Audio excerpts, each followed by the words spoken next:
Well, in that sequence, I'm driving the blue car. And we're coming up to where you break your neck. So Correct. you're That's the blue car on the left there with all of the camera. That's Cameron sitting on the car. and that was the shot right there. Well, Where I sheared the top off the semi under tow because it was too dangerous to drive. On the third trip in, he overran it and he hit it so hard that it jackknifed me, the trailer, and the ATV and turned it over. I had about 1,400 pounds of ATV, trailer, and motorcycle on top of my chest.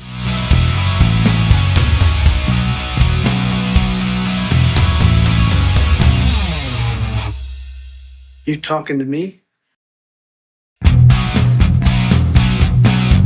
Hi, Brian Lally, Hollywood native, and you're watching the show Brian Lally, Hollywood native. Why do I say that? Because I was born on Sunset Boulevard in Hollywood, California. I'm sitting here with Scott Williams. Scott, who do we have on the show today? On the show today, Brian, we have a great stuntman, Jack Carpenter. Jack Carpenter? Jack Carpenter. I thought you were lying when you said we could get him. Well, speaking of lying, he was in the movie True Lies, which he has some really great stories. Jack is a phenomenal stuntman, driver, engineer. Jack has done many big films, worked with phenomenal directors like James Cameron, doesn't get any bigger than that, on Terminator 2 and True Lies. He's going to tell you stories how many times Arnold had to knock him off a horse. Oh, he broke his neck on Terminator 2. That's a fun story. Working on the Rambo franchise. He's got a million of them, so stick around.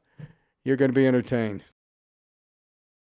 Did you know that Harold Lloyd actually had a stunt double? I did not know that. It was widely believed, and it was part of Harold Lloyd's persona, if you will, that Harold Lloyd did all of his own stunts, like hanging on the hands of the clock over Times Square, etc. And the reality is that Harold Lloyd had a stunt double. His name was Harvey Parry.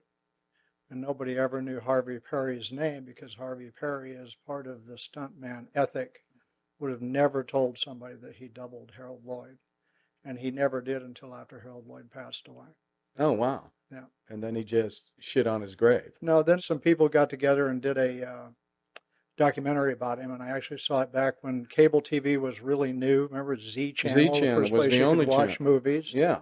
The movies were always the wrong length to go at half hour or the hour, so they would build filler in. And one of the fillers, which I recorded, I think I've got it somewhere, was about a 20-minute to 30-minute documentary on Harvey Parry and showing some of the stuff that he did, which was amazing. The fact that he lived to die of old age, which he did, was thoroughly astounding. But I've always been impressed with his ethic, that he never told a soul he was Harold's double out of loyalty and professional ethic. Right. And that's still alive today. When you see an actor go on a late night show and claim he does all of his own stunts, a lot of them do a lot of significantly high-risk stuff, but the studio would never allow them to be put in a place of risk, because if I get hurt as a stuntman, they get a new guy in 10 minutes with a phone call that looks just like me. Right. But if your lead high-dollar actor gets hurt, production is shut down. The studios don't put up with that. Yeah, it happened to Harrison Ford just on the most recent Indiana Jones. He got hurt doing, I don't know how, but they had to shut down for weeks. He did. It's not like they're not in positions of risk, but if you're rolling a car over 4 times and you're doubling somebody like Harrison Ford's not in there in the 5-point belts with a button to the cannon. Right. He's behind the camera watching or having a latte back at his room. They don't put him in those places unless you can physically identify the actor. There's no reason for them to be placed at risk. You see Tom Cruise strapped to the side of an airplane. Yeah. He's probably really doing that. I haven't been there. I've done other movies with him, but he's probably really doing that. But believe me, he has safety on there 17 ways from Sunday. It takes a lot of balls to do what he's doing. Right. But there are stunt people on the call sheet that double him to do stuff where they're not going to recognize him or where the risk is significantly high. They'll double it. Right. How old were you when you started racing motorcycles? I was about 8 years old. I raced cars before that. So you were racing go-karts or cars before I was that? racing quarter midget cars when I was 4 years old. I won my first race in an open wheel car on an asphalt track. Get the fuck out of here. Oh, so it was asphalt. It wasn't ascot. It was asphalt on a small track. It was all young people like me. Saga Speedway? No, I don't remember where it was. It was 65 years ago, Brian. It was. But you were 4. You had a memory. I was 4. I still have a resentment about it. That's why I remember it. We forget everything but the resentment. No, that's why it's still in my memory banks. Yeah. I went out and I won my first race after trying for a long time to win a race. Right. and there was a trophy stand up there. And when you won a race, you'd go up to get a trophy. And they had this line of cute little girls up there. And when you won a race, one of them little girls is going to give you a trophy and give you a kiss. Right. I wanted to kiss one of them little girls up there. I'm 4, but I'm really interested in that. Right. And my cousin Kimberly, who I actually saw for the first time last week in several years, was in the line waiting to be a trophy girl. And when I won the race, she got to the head of the line, and I told them, I'm not kissing her. She's my cousin. I risked my life to kiss one of these girls, not to kiss my cousin. But my family thought that was a unique photo opportunity. So I got my trophy and got to kiss my cousin as my trophy girl for the race. And I have not gotten over it since then. You were living in Hollywood area at the time? As far as I know, I think my earliest memory was living in Whittier, California. Really? In Whittier, yeah. But my dad and my uncles all grew up in Hollywood doing the motorcycle gang thing. And I was born in Hollywood Press, and I'm sure they were living at some small place in Hollywood at the time. How old were you when you moved to Sylmar? We lived in Sylmar. I think I was probably about 6, 7 years old when we came up to the valley and started. We're doing horses and motorcycles. Motorcycles were a constant. You were doing mostly speedway, flat track? I was racing mostly motocross. Oh, you were? However, in those days when you raced, whatever was running that weekend, you went and did that. So if they were road racing, you'd change the gears and put the little bars on. If they were racing desert, you'd put the bigger, wider bars on and change the gears. If they're racing speedway, you take the brakes off the motorcycle because you weren't allowed to run brakes on a speedway, and we'd go race speedway. It was just a matter of what's happening this weekend, we'd go do that. It wasn't like anybody was a pure motocrosser. My dad grew up racing at Ascot Park, so he had that background. We raced international Grand Prix. I went to Ascot. Well, the first time I went to Ascot, we went there many times. The first time we went there, me and a buddy of mine, I don't know, we were 16, 17. We said, hey, nobody's sitting in the turn. Why don't we go sit there? Perfect. And I know exactly, and it was probably sprint cars. I hope it was Oh, yeah, sprint it was cars. sprint cars. It was sprint cars. Nobody's there. Hey, let's go. We get a great view. So what happens is the mud and the dirt clods from the cars kick up. They just hit you, and you're like, oh, oh. Right. And then you run off. And I'm sure there was 1,000 people laughing at us. But when you canvassed the crowd at Ascot, all the drunks were down there in that turn because it just didn't seem to make much of an impression on them. Yeah. So out at Indian Dunes a lot back then, or? Indian Dunes was the closest place in. We raced Indian Dunes, Bay Mare, Carlsbad. Sure. Went out to Paris Valley and raced at Paris. Had a nice track out there. So the Indian Dunes had the motocross track and the speedway track. They had a speedway track, which we didn't have much to do with. It was a dirt oval, basically. You could race anything on there. We were there for the motocross and for the Grand Prix. And the Grand Prix, that was an enormous property. We would race across the valley and cross the water. Yeah. And go up the mountains and come back and cross the water, coming back the other way. And at either end of it, you would go in and out of a motocross track. Right. Which is where the officials and most of the people were, unless you want to do the hiking to go out and see somebody doing a downhill or crossing the water out in the riverbed. I had a Suzuki RV90 with the balloon tires before the ATVs came in. It was just so that's how I know the property, because it was sand tires and stuff. So I would just be cruising. Right. I never raced any kind of dirt motorcycle, but I did own motorcycles and go out to the track. I used to take a friend of mine who never lost. He was like, his name was Dave Graham, and he was the only black guy I ever saw out there in the 70s. And no matter where he started, he was always 100 feet in front of everybody at the end. He was amazing. And he broke his leg once. And I'd driven his truck out there with the motorcycle, so I had to drive it back where I drove with him. And then he rehabbed, and then he broke his leg again. Did you take him to the hospital? I don't think so. I think his dad was a doctor. I could be wrong. I think I took him home. Because I broke my leg out there on the international course. My right leg got turned all the way around backwards on the racetrack doing a practice session. Right. And I got the ambulance ride, and they had to load up my rig and bring it home for me. And you said, hey, if I could make a living at this, falling off of things. This was actually many years later. I was already making a living, and I was riding with a very well-known stuntman friend of mine who ran into me from the back and took me down. Right. He tried to bank shot off of the inside of me. He was pro. He was faster than I was, and I was holding him up, but he couldn't get by me because that's what you do.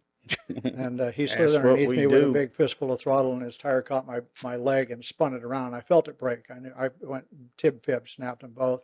And I spun around and wound up on the track, and he ran up and he said, "Are you all right?" I said, and I'm very calm, "Danny, my leg's broke." Danny said, "Are you sure?" And I said, My boots weren't facing that way when I put them on this morning, I'm pretty sure. And it was like a spiral fracture of Right. both bones in the right leg. Right. So it got uglier after that. That was not the worst part. The worst part was waiting in the hospital again to fix it. When you started racing and when you kept racing, were you trying to get your dad's approval? No, not necessarily. It's a little different than that. My dad was one of those people that as a man, he had nothing to do with the kids until the kids were old enough to do what he did. Right. If you're old enough to ride or race a motorcycle or work on a car, then we could keep his interest. He wasn't go to Boy Scouts with us. All through high school, I was a competitive gymnast. He went to one meet in my entire gymnastics career, which was like city quarterfinals. Probably didn't want to see you in a leotard. Well, it was more like dolphin trunks, if you really want to know. I would want to see you in dolphin trunks. So let me get this straight then. You said you started racing at 4. He wasn't interested in that? Why did you race? Oh, no, we did that. My dad set that up. He arranged the car. It was somebody else's car. And Right. we went with my dad to go do that. Okay. But remember, though, that's the beginning of me doing stuff that he's interested in. Right. Well, that's what I'm saying. Right. So when you kept doing it, you didn't. Okay. I'm asking. I'm not arguing with you. I'm just asking. So you kept doing it because you wanted to do it. I very much wanted to do it. Yeah. Okay. Absolutely. Anything with a throttle. I understand. Right. I understand. Couldn't wait No. to drive and ride and do it all. It's funny because when Kyle, my son, the other Lally, Right. who you know very well, when I was teaching him, a friend of mine had a 2010 Carrera, 2010 911. And I was teaching him in the Valley College parking lot how to drive a stick. And he was probably 18, 19. That's where everybody went to learn. Right. Well, I never learned there, Jack. When I was 14, I stole my parents' car. It was a stick shift I'd never driven before, and I drove on the Hollywood Freeway at Highland. This is why I like you. Right. But I told him he was very frustrated because he didn't get it right away, and he can get most things right away. But he was really frustrated. I was like, yeah, just maybe pushing the clutch, as you slow down, and he wasn't getting. I said, look, kid, if I gave you a controller and any video game in the world, could you figure it out? He goes, yeah, because that's what he did. I said, when I was 10, I would sit on my bed with a piece of paper with an H on it. I'd stick a pencil in it, and I'd go first, second, third, fourth, first, second, third, fourth. I said, that's what I did when I was 10. I said, so that's how I know how to do this. And, but it's funny, but yeah, so that's all I ever want to do was drive a car fast. It wasn't about getting his approval. It was about getting in the car, getting on the motorcycle. It was about having, and the later on, the autonomy that would afford you as like a teenager, having a car and being able to go where you want and do what you want with whom you wanted to do it. Right. So your father was a stuntman? He was. From when you were young? From when you? No. He started out doing what I did most of my career in the business, which was camera car driver. He began driving camera cars for a guy named Pat Eustace. He began to transition to stunts. By the time I came out of the service, he was doing stunt work. He actually stunt coordinated a couple of shows. A lady got killed in one of his shows, which kind of changed his directory. He took that very personal. She was supposed to do a slide off of the roof and go into an airbag, and they just put like knee pads in her back pockets, and she was supposed to slide down the roof and go to the bag, and instead she slid down the roof and the pads hooked on the rain gutter and turned her underneath the eave, and she fell down head first between the bag and the wall and killed her. Oh shit! And my dad showed up at my house and it wrecked him. He coordinated, I think, one other show after that. He continued to do stunt work, but it changed his directory. Oh wow! Jeez. Okay. And so how old were you when you started doing stunts? I'd come out of the Marine Corps. I was 22. I began driving camera cars, which was my entry into the business and my living for many years. And I was doing an episode of Policewoman with Angie Dickinson. And this is one of my favorite stories. A stuntman friend of mine who we've known each other now for 45 years was a stunt coordinator. They were doing a chase in Griffith Park. And they realized they'd neglected to hire a stunt double for Angie Dickinson. So he said, give me him, because he knew my dad from the stunt world, and they put a lovely blonde wig on me and a green silk blouse and some pearls. I had pearls, and I was in a cop car chasing him in drag doubling Marriott Hartley on a motorcycle through Griffith Park, over the curb and down through the trees. And I'll never forget, Angie Dickinson came out on the set, and they said, Angie, we'd like you to meet your stunt double. And Angie went. I said, oh, honey, I don't blame you, but he's a lot uglier girl than I am. And I pointed to Gary, who looked exactly like Barry Manilow in drag. It was really bad. That was my first stunt job in the business. Okay, what's my favorite part of that story? You turned around and looked at Angie, and how did you look? I had a blonde wig and a green silk blouse and pearls. I also had mutton chop sideburns and a Fu Manchu mustache. That's the point I was getting at. Angie Dickinson with They mutton weren't chops going and to a Fu see me that Manchu. good.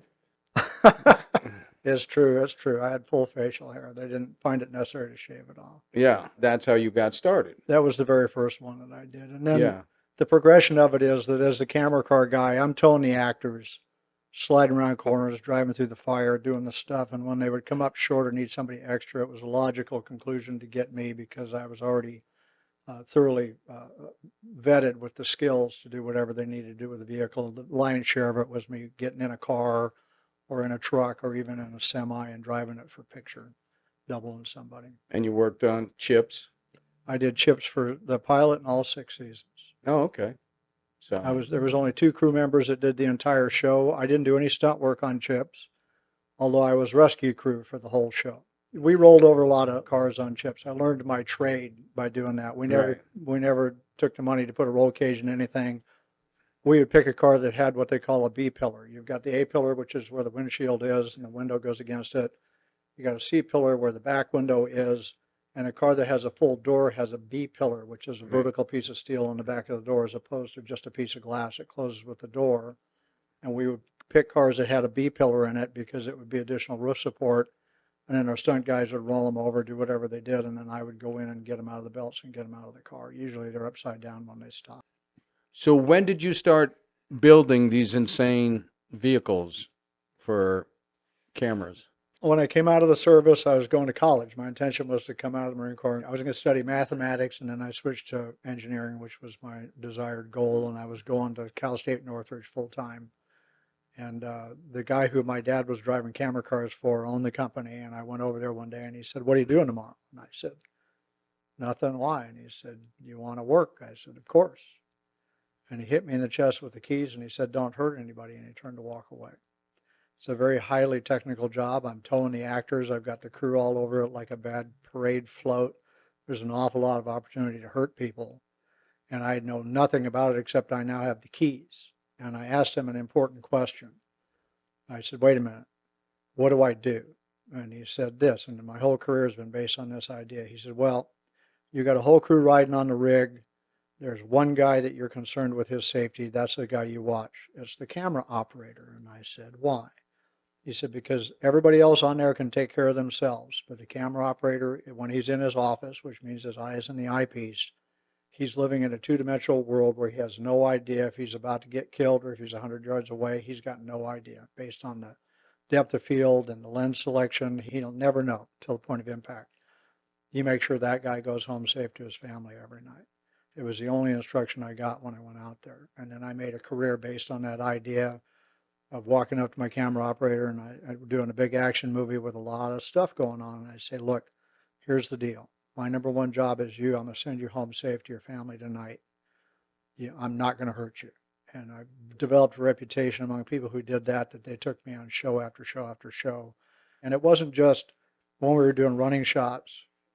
My specialty as a camera car driver is very specific. We're driving, I'm working. We're doing dialogue or stop doing cars crashing into each other. I might not have a role driving cameras in that. I might have done the lead ups to it. And you look around the set and here's a guy operating a camera and there's going to be a car flipping and spinning and coming at him. And my post was always on that guy, hand on his belt, tell him in his ear, "I got you. If I say we got to go, we got to go. And I'm with you all the way." And then I did that hundreds of times over the years, and times when I had to pull them out and push them out. And we lost cameras, and we had tremendous potential for somebody to get killed, and I made sure that those guys went home safe every night.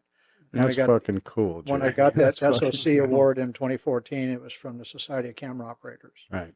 And I had no idea that they even had such a thing. They called me up and said, "You just won a Lifetime Achievement Award from the Society of Camera Operators." And it was rooted in that idea that they're more exposed than anybody else on the set. And they'd been relying on me at that time for 35 years to send them home safe. And apparently they noticed I had no idea. And his acceptance speech made me cry, you son of a bitch. That's, usually I have to kiss you and you got to be a girl. But I'm honored that you're the one exception to the rule, Brian. Man, Brian, you know what I love doing? Yeah. I love tapping that subscribe button. I love it too, son. And just like all your dates, I tap it last. But nothing's as good as tapping this button. You see Brian here? He's not always doing the best. Financially, mentally, physically, for sure. You want to help keep Brian off the streets of Hollywood? There's a way you can help. Join us on Patreon. You want to tell them what we got on there, buddy? Yes, we have the general admission, we have the backstage, and we have the VIP all access pass. So please join today. I'm due for a bath. In the arms of the angel,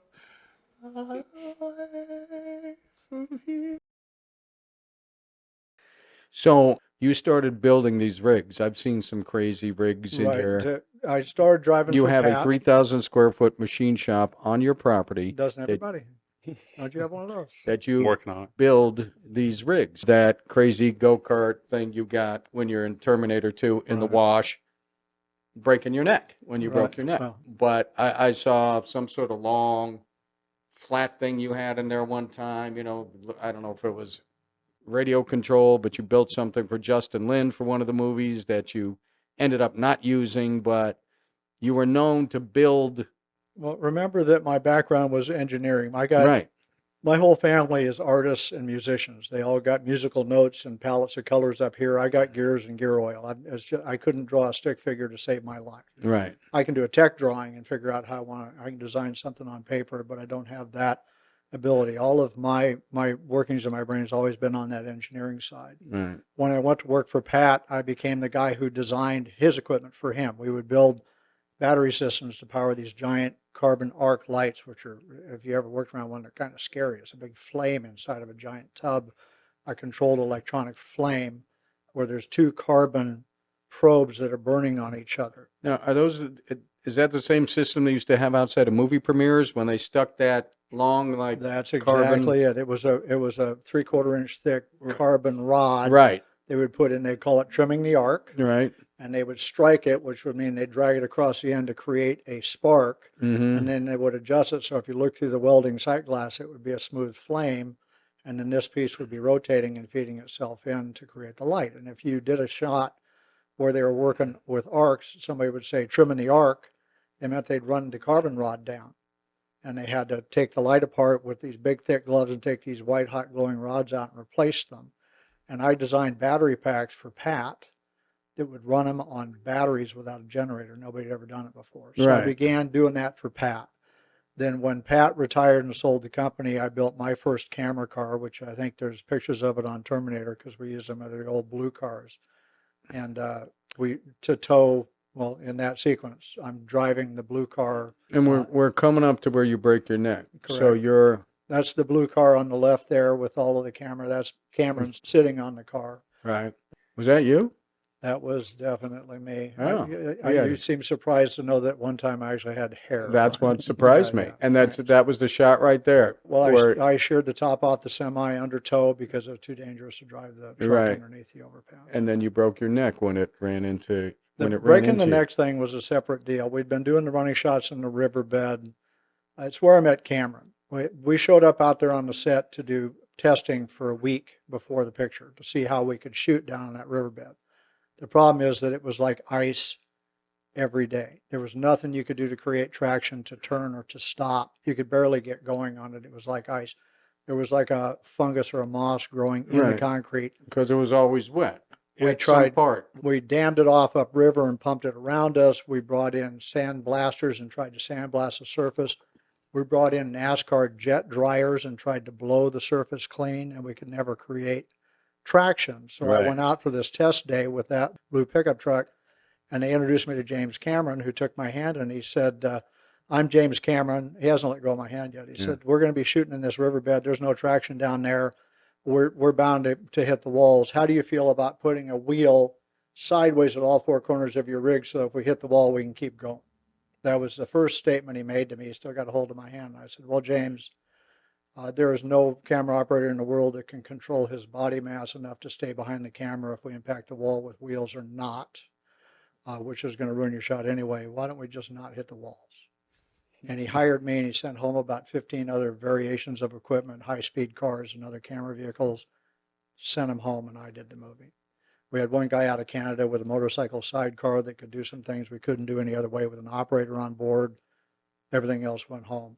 So in that shot where I got my neck broken, we needed a shot of the back tire. We were doing second unit. Cameron was doing first unit up at Hanson Dam at the corral bar there, Right. where the Terminator first appears in the back of the Oh, yeah, truck yeah, and the yeah. flaming Mhm. ball. When he We're off kills doing Bill a second Paxton. unit with my friend Yeah. Gary, the guy that gave me the first job doubling Angie Dickinson. Gary's directing the second unit. And we needed a shot of the front bumper of the semi coming in and bumping Eddie Furlong's motorcycle, Eddie Right. Furlong being the actor playing the kid.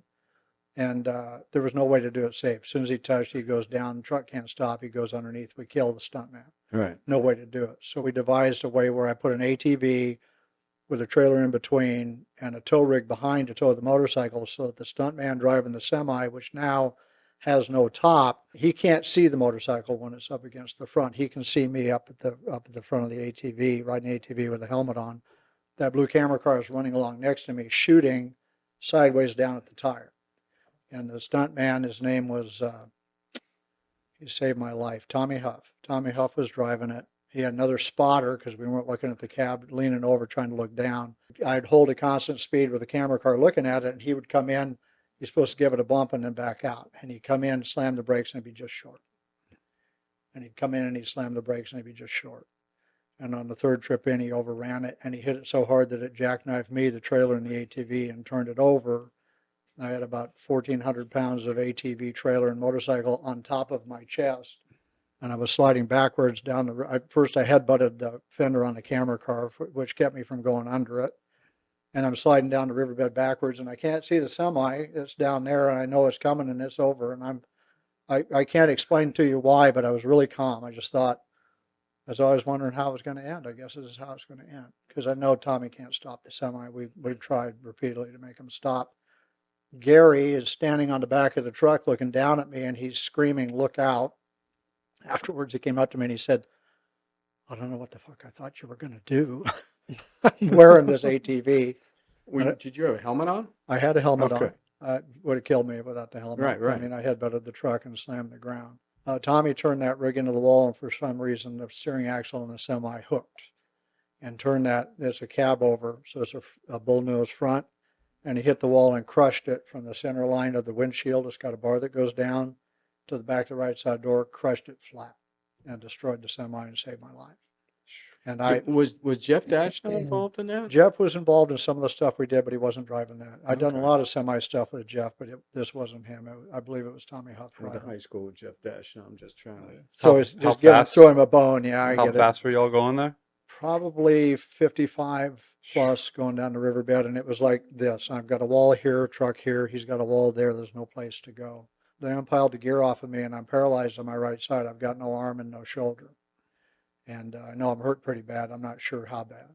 And they asked me if I was okay. People asked me since then, they say, "How long were you in the hospital?" And I said, "I didn't go to the hospital. I worked the rest of the day." Ask me why. I know why. I know you do. Yeah, why is Because if that? you tell them you're hurt, they'll think you did something wrong. It started to come back. I didn't tell a soul about it. I had about 30% of my arm by the time we wrapped the movie, and I never told a soul. However, I had to go back and report back to first unit like 2 weeks later, and James by then had really taken a liking to me. We got along. He yelled at everybody, but he never yelled at me ever. I like to believe it's because he knew I could kill him and make it look like an accident, because everything we did was like balls against the wall. I was driving into the parking lot at the corral, and he saw me. He came running over. He didn't wait for me to stop, and he jumped up on the passenger side door and grabbed it, and he said, "Are you all right? I heard you had a wreck out there." And I said, "Well, James, let me ask you a question." And he said, "What's that?" I said, "Did that shot make it in the movie?" He said, "Hell yeah, I made it in the trailer too." And I said, "Then I'll be fine." And then years later, I re-injured my neck doing a space horse opera called Serenity. And I bashed my head and snapped it back and reactivated the fracture site, and I lost my arm again, and they had to open me up and take the calcium off the fracture sites.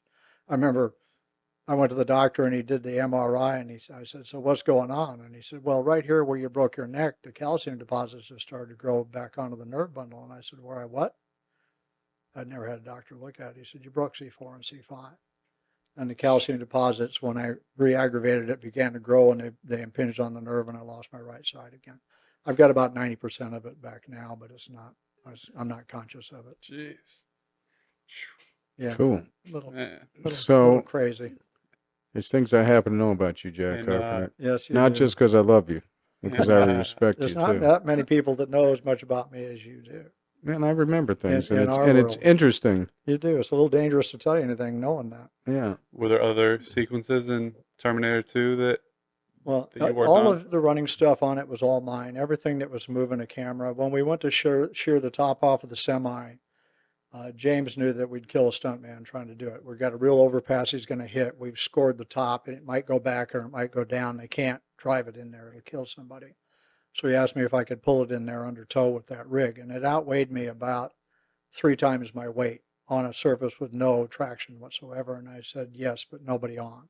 Mm-hmm. Nobody riding with me because it's too dangerous. He said, fine, it won't be anybody but you and I because he's crazy.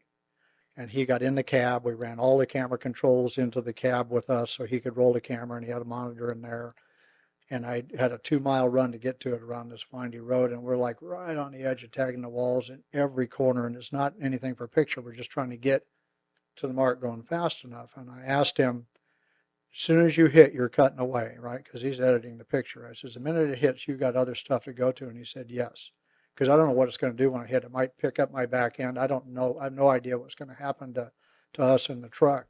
And he said, I'm going to cut the instant it hits. I've got, 7 cameras on the impact point. I've got the actor going to pop up out of it afterwards. Do whatever you got to do. And I had rigged an air brake, which is that engineering thing. I figured out a way to control the brakes on the semi. And we hit that thing at almost 60 miles an hour, and it sheared the top off. And he rolled the cameras, nobody else on but him. And when we hit that thing and came out the other side, I slammed the air brakes on and locked all 10 wheels on the semi and slid us to a stop. And James, in typical James Cameron fashion, no matter what we did, we blew up the Cyberdyne building on Terminator 2. I mean, we leveled a 3-story building, and he walked out and did the same thing he did that day. Walked out and went, it's raining flaming debris. And he said, cool. It's that classic understatement. Let me ask you this, Jack. Did this hurt? Did it look like it hurt? And how many times did you have to do that? I did 7 saddle falls. That night. 7. I thought it was less than that. There Ask you me go. which There you take- go. Ask me which take they use. The first. Of course. I don't have to ask you what Take one. they They use take they one. use. They always use take one. He hit me in the face with that rubber gun. Mm-hmm. He had a rubber pistol in his hand and knocked me off the high side of a 17-hand bay. That's a very big horse. It's like falling off a 2-story building. I went right to my back. On one take, I landed on my nose, which I'd finally gotten fixed after breaking it riding rodeo as a kid. I finally got my nose Yeah. straighter than it was. It's never going to be pretty, but it was straight. And one time I landed right on my beak. I just knew I broke it again, and they used take one. Jeez. And then what did you say to him on the? Didn't you say something on the 7th take? Well, no, you just take it. You just do what they tell you to do. And then they wanted to bring Arnold in to do his throwaway line, which Right. became one of his classic, movie lines. He jumps on the horse and he says, "Oh, the police business," and he spins and he rides away. Right. So I'm behind the camera. I'm still in full pads. Everything I got hurts because every part of me has hit the ground in a different way on a different take. And I'm just there in case he needs an eye line next to the camera, and he does his throwaway line, and he rides off, and he does about 5 or 6 takes. And James is over at the monitor looking, and he's got this entourage. It was always a little dangerous to watch the monitor behind him because he might spontaneously erupt at any minute, but people took their chances, and they're watching the monitors. I hear him say, "Carpenter, come over here." My stunt pads will go over there, and he says, "Play that back." And they played back the thing, and they played all 5 takes. And he said, "What do you think?" I said, "What, you want me to direct now?" He says, "Shut up and tell me what you think." I said, "I like take one." He said, "Fred, take one," he screamed, and they walked away. So then he set me on the ground to do a line of dialogue, which thank God did not wind up in the movie because I had never gone to the LOLAS School of Acting. I was going to At that time. Oh, yeah.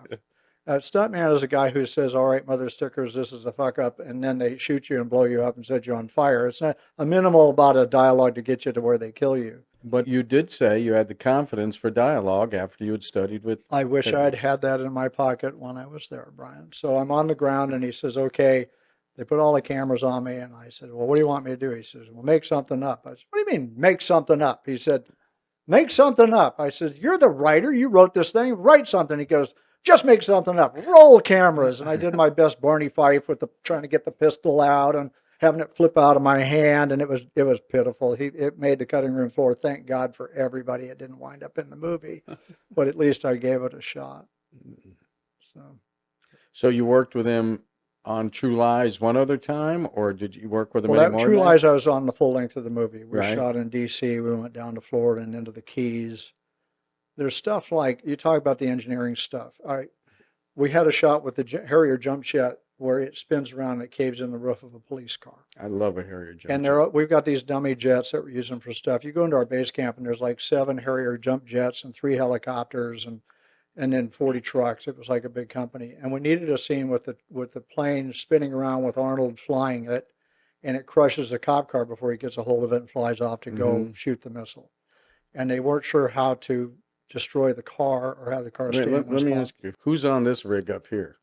That is just stunt doubles. I wasn't up there. I was at It ground freaks the level. shit out of me just looking at stuff like that. It was frightening. I was on the set and walked around it. It was very scary working on that boom. That was like a real thing boom, hundreds of feet in the air. Yeah. And then we had these cameras they were pretty new. They were technocrane cameras that they could move the camera in and out on the boom, could telescope. It was real new technology. We figured out how to get it up there and do these shots using. I'm sorry, you were talking about your engineering thing. You were talking. Oh, so they wanted to crush the top of the car. So we designed it. We put we welded a plate inside the top of the car and ran a cable down to the ground through the chassis to a pulley, and I hooked it up to the front of my camera car. And then as they spun around the Harrier Jump Jet and spun around, just as it got to the windshield, I started backing up and began collapsing the roof of the car down so that it looked like the wheel was crushing the car down the middle of the top. Oh, okay. And then, of course, he spins around and flies off to do this Right. sequence here. Right. They really Awesome. blew up that bridge too in the Keys, right? Actually, no. We were on what they call 7 Mile Bridge, which was the original Keys Highway. He's from Florida. Yeah, I've Okay. driven by it.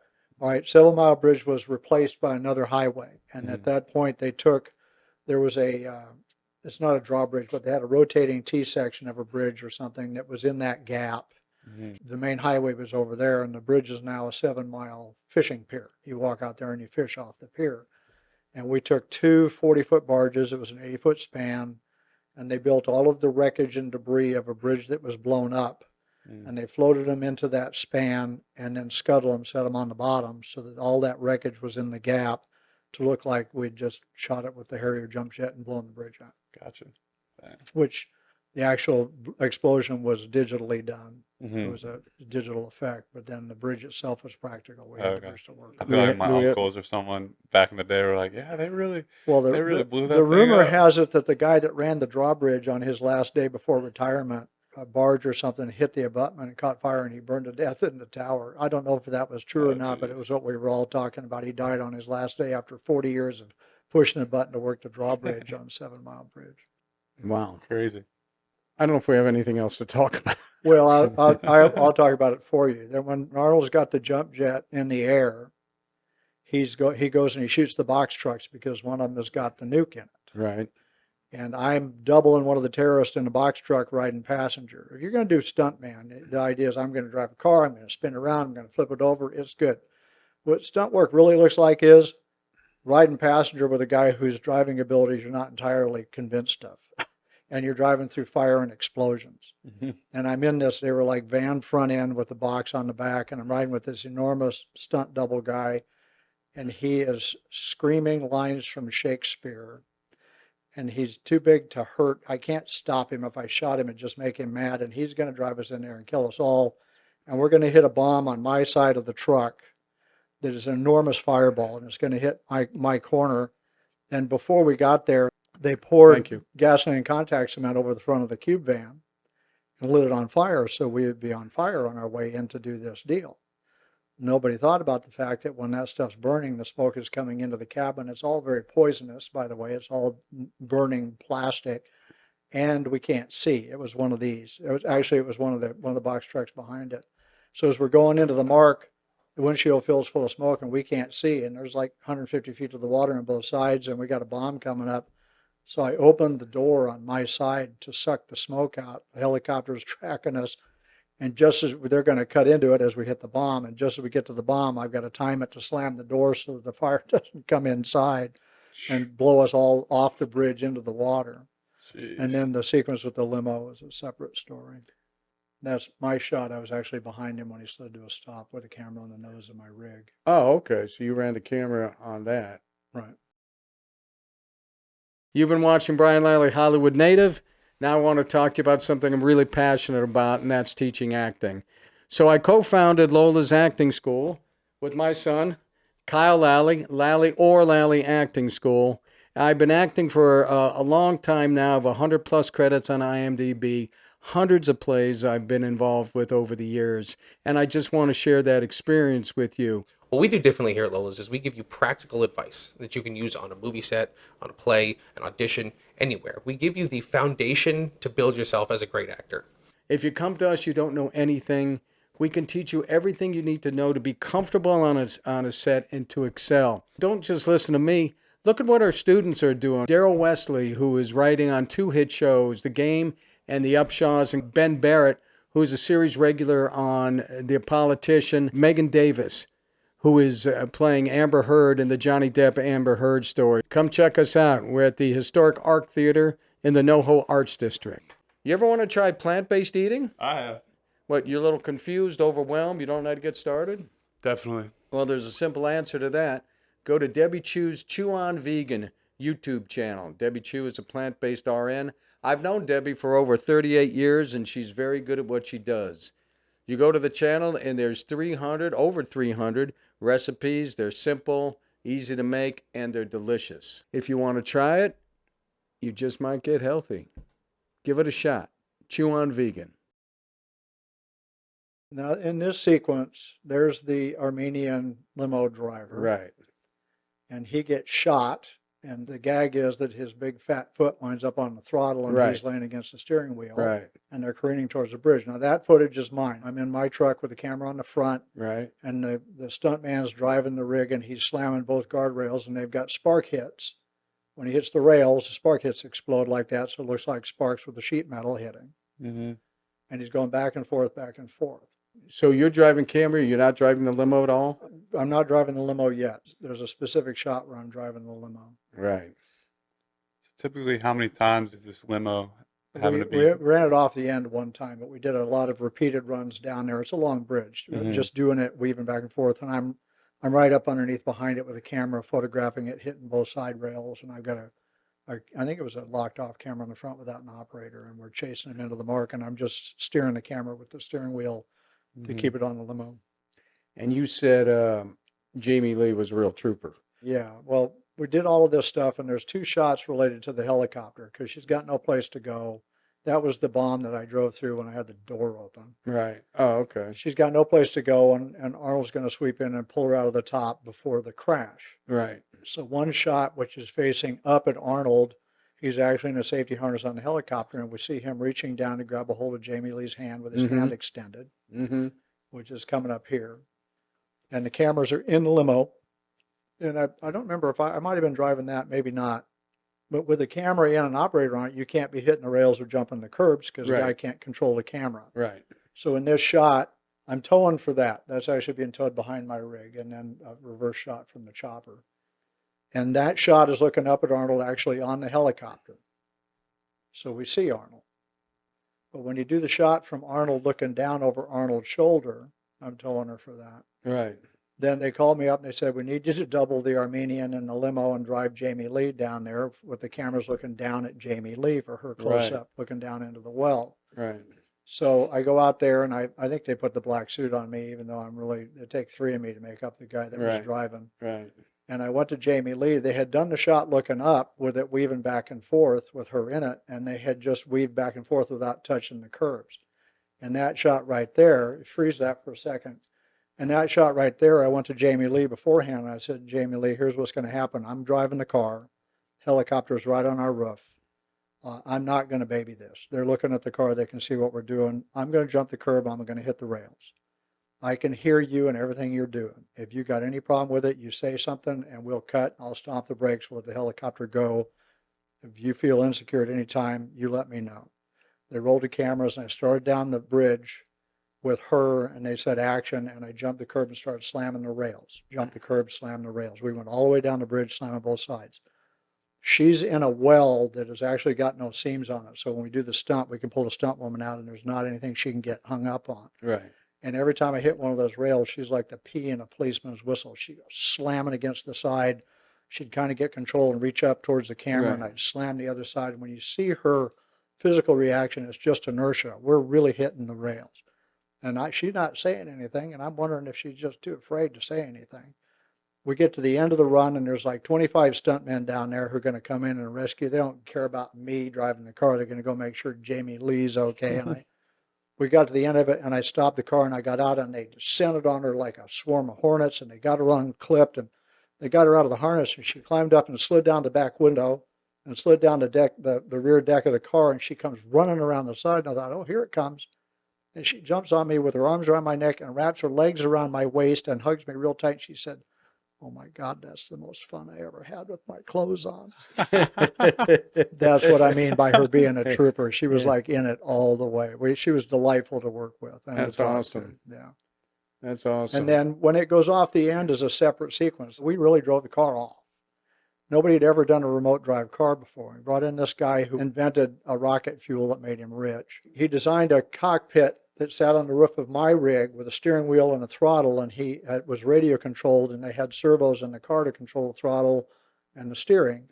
And we're going to do like a 4-mile run down the bridge at speed. Helicopters are with us, and drive it off of that drop right there. And he's up on the top with this weird windshield thing. He's like a mad scientist.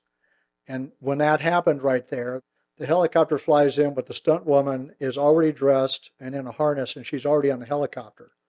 When we got everything up to speed, he came over my head, and he lowered her in to the top, and I got a camera on the front looking at it, cameras everywhere else, lowered her into the top, matching her speed, so when it went off the end, he just flew straight and pulled her back out again, and it looks like they flew in and grabbed it and pulled her out the top. But that thing, you see how far it went. Can we see that one more time? We were doing about 70 miles an hour, and I've got to be close enough for the radio controls to work. And I slid right up to the end of that bridge to get stopped, because if I was any farther back, the radios weren't going to work. So I'm just off camera behind the chopper. That's awesome. You know what? You know how many times I've seen this movie? 25 to 30 times, maybe more. And I still get nervous and excited when she's hanging out of that car. Me too. I love movies. And that's her hanging out of the chopper. That was a separate shot. They put her under the chopper. She's go for it, girl. Yeah, that's awesome. That's awesome. So let's move on to some other films you've done. Quite a few of them. That was it, Brian. I got my resume ends right there. What did you do in the latest Matrix? In Matrix 2, they needed to do a freeway chase sequence. And there was no freeway in the world they could like shut down to do what we wanted to do. So they built a freeway on Old Navy base up in Oakland. They built like a 2-mile freeway with sound walls and overpasses and underpasses and exits and entrance ramps. And we had all of our own cars, extras and stunt people driving. And there's a sequence where the key maker is riding with the girl on the motorcycle, and they're getting away, weaving in and out of traffic. And I designed a rig on my ATV that would allow me to tow the motorcycle with the actors on it, and it would lean the motorcycle in the corners properly, which is hard to do because it doesn't lean when it's under tow. And then we did all of the sequences, splitting the traffic with the actors on it, driving back and forth, weaving in and out of our cars. Mostly when they were close to me, it was stunt people. I was there as a stuntman. It was stunt people because they don't trust the extras not to do something silly and get somebody in trouble. The very next night, the stunt woman riding the motorcycle with the keymaker on the back had a wreck and hurt her pretty good. Jeez. It's very dangerous work. That scene is nuts. I've always wondered how they did that, executed that. That's crazy. I'm looking for more shit for you, Jack. So that's Come on, bring it. Has there been any on-set beef, like actors, directors, that was like Anything worth Yeah, anything yeah, crazy? yeah. It's like Cameron. I did several movies with Cameron. Cameron has a reputation for being a screaming maniac with the crew. People are terrified of him. Mm-hmm. But what I learned about him early on is there'd be about 4 or 5 people on a show that are in James's inner circle, and they're always treated with respect. He never raises his voice to them, ever. Mm-hmm. Anything they suggest, he'd come to me and say, how do we do this? And I'd do a drawing on a napkin at lunch, and he'd give it to the construction guys and say, build that, that's the jump ramp. And when you're on that inner circle, you could do nothing wrong. But I watched him shred people right and left on the set. I'm not sure what it was about, whether it was about control or just his personality. But there were some of us who I remember he was having a fit because we had a truck stunt go wrong. I think it was on Terminator. And the video recorder guy's riding in the cab with me, and it all went wrong. Timing was all wrong. And he jumps off and he's screaming on the radio.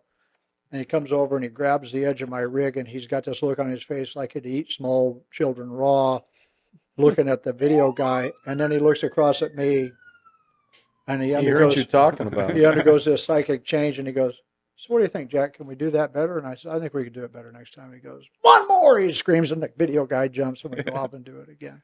So I had a privileged position whenever I worked with him as one of the inner circle. Okay, so Lost World, is that Lost World Jurassic Park?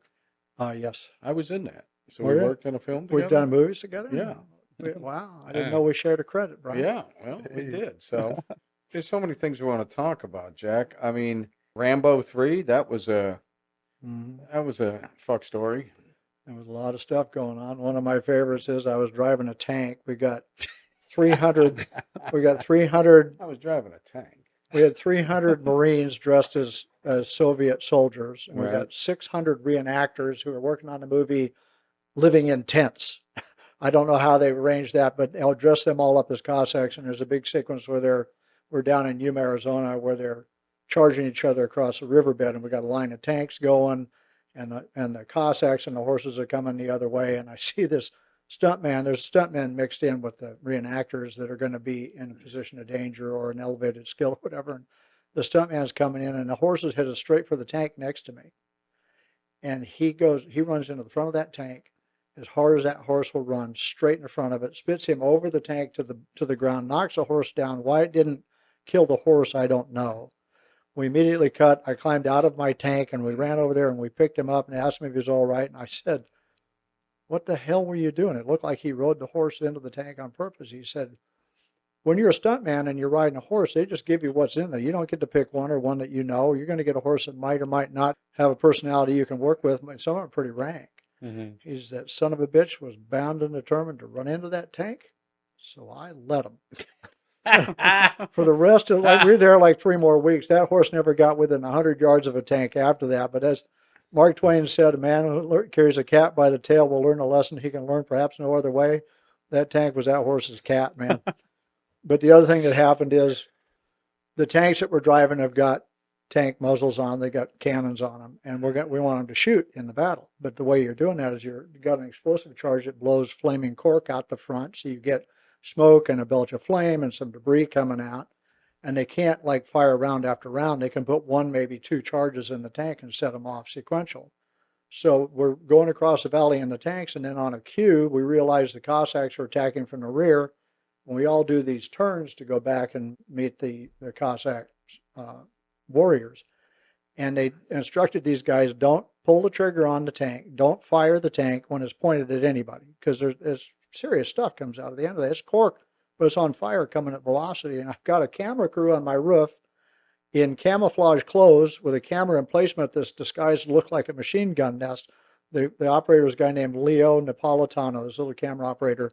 And he's supposed to look like he's running a machine gun during the battle, but he's actually doing photographing, right? And we made our turn, and a tank turned in behind us, and I hear this incredible explosion. The entire tank is like somebody hit me in the head with a baseball bat when I had it in a 50-gallon trash can. It was enormous, and I hear Leo say, "We're hit! We're hit!" And then I hear the explosion again. The guy shot him twice in the back of the head, like powdered him with all this stuff. And we got out, and Leo was okay, just banged him up a little bit. And he says, I guess he thought we were still alive because I was still moving. So he shot us again. So That's awesome. That's awesome. Mr. and Mrs. Smith, one of my favorite movies. Yeah, That is excellent movie. yeah. What's going on with you and that? I had a high-speed camera car that was built on a NASCAR I find that chassis. hard to believe. It's just defies the imagination. It was a square tube chassis with a mid-engine big block Chevy in it and camera mounts everywhere. And I was there to do all of the lead ups, the limos and the trucks, the cars rolling over, the SUVs rolling over. A lot of stuff I shot from the other side of the center divider, looking over the wall as they're weaving in and out of traffic and getting to the track in them when they'd come in and do explosions and rollovers. I'd be there, and the cameraman could like pan up and catch them in the air when they were turning over or whatever. So the freeway chase sequence on that was something I was involved in, not a lot of the rest of it. So, were you a fan, as we were when we were young, of the original Gone in 60 Seconds? Minimally. Yeah. There were foreign cars, Brian. We were about Chevys and Fords and big blocks. Well, and Elenare they were was- running Mini Coopers that you could use for a spare in the trunk of your sedan. Come on. Elenare was a Ford. Well, that's a little different. Well, yeah. So that's, that was the. Yeah. Well, that car. They designed that car from the ground up. They took all of the actors and they sent them to driving school. They all went to, I think Bob Bondurant put them all through their paces on a skid pad, taught them how to drive. And their plan was to have the actors drive for everything. They mount cameras on the car, they put lights on, throw the switch, and now go racing out traffic, do whatever. They brought me in to tow them all, but they weren't planning to do that because the actors are going to drive. So I'm behind the camera first 2 or 3 days. I'm on there as a stunt contract because when I'm working, it's going to be serious business, but I'm not doing anything. And Delroy Lindo was in the black, I think it was a black BMW, and he's coming down 6th Street in Los Angeles. He's supposed to throw a great big sliding turn and then punch it and go down this alley. And it was kind of a tight fit, and we're all standing on the side of the road. And they did a hell of a job teaching the actors to drive. They actually did. Nick, those guys, they did their homework. They were pretty good with a car.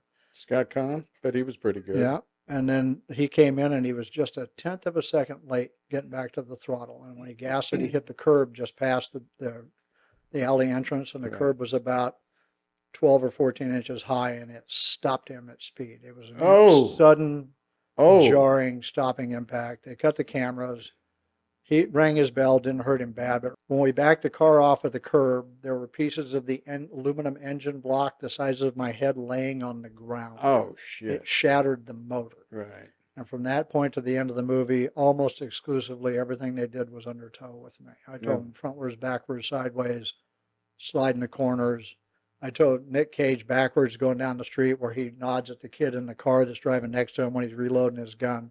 Right. That was all stuff that I did. Then we took that little buggy that you saw on Terminator, the little with the high peaked one, and we did the chases down on the wet pier down at San Pedro. Right. On camera, I'm actually spinning it around so the camera does these things, chasing Elenare, the Elenare cars that's sliding around, running in between the obstacles.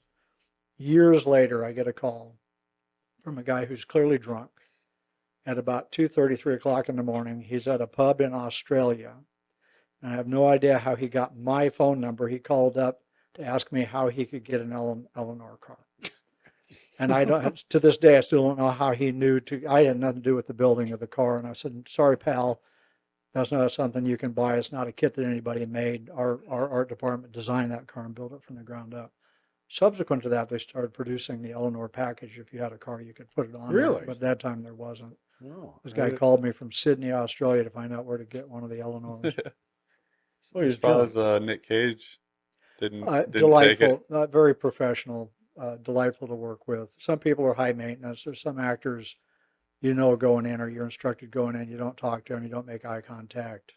I won't name names, but if you work in the business. I'm sitting right here, Jack. Besides Brian, there are other ones that you don't interact with at all. There are people that maybe they're in their character all the time and you can't talk to them. I've done stunt work with people like that. They're a little scary to do stunt work with. So Worked with Seth Rogen twice. yeah, Pineapple Express And Green Hornet. and Green Hornet. I didn't do as much on Green Hornet, but I did some pretty good stuff on Pineapple. Yeah. I came out to visit you on the set of Green Hornet. Hang out with I Seth a remember little down bit. Century City, I believe. No, not with Seth. We were way out somewhere. Huge open lot, and you were on the other side. Exactly Being where in it my was. presence, apparently, it impresses you a lot more than it does me because I don't remember the place, Brian. Well, yeah, it becomes, everything I see becomes vast when we hang out. So It does. the Pineapple Express was a lot of fun to watch. Right. Franco with his foot through the windshield, Right. and you're towing them all around, Towing them spinning. backwards down the street. Yeah. Well, Yeah. forwards and then backwards. Yeah. I came in on that late. They had another piece of equipment. They were supposed to build the car onto a vehicle that a guy drives remotely. It was called the Go-Mobile, and for Right. some reason it went down. And they called me the night before they're supposed to do that sequence that we're talking about. And they said, we need to tow this car. We're going kind of hot. We want to slide it around. If we can slide it around. I said, okay, no problem. So I came in pretty cold and I got a hold of the car and I did a modification to it so I could control the brakes. And then, so I could slide it around the corners and all that. I can lock the rear brake and slide the car without my braking traction so I can control where the car goes. And I told the guys where this sequence where they hit the cop, they're going forward and then they're backing up. So this is you going backwards. This right here is me towing him backwards. Right. I'm actually driving forward, towing the car backwards. Yeah. And when you see the car with them in it, you'll see the background go back and forth because I'm actually sliding the back of the picture car. And nobody on the show, especially the actors, I mean, I give them a heads up and say, here's what we're doing, going kind of hot, going to slide the corners.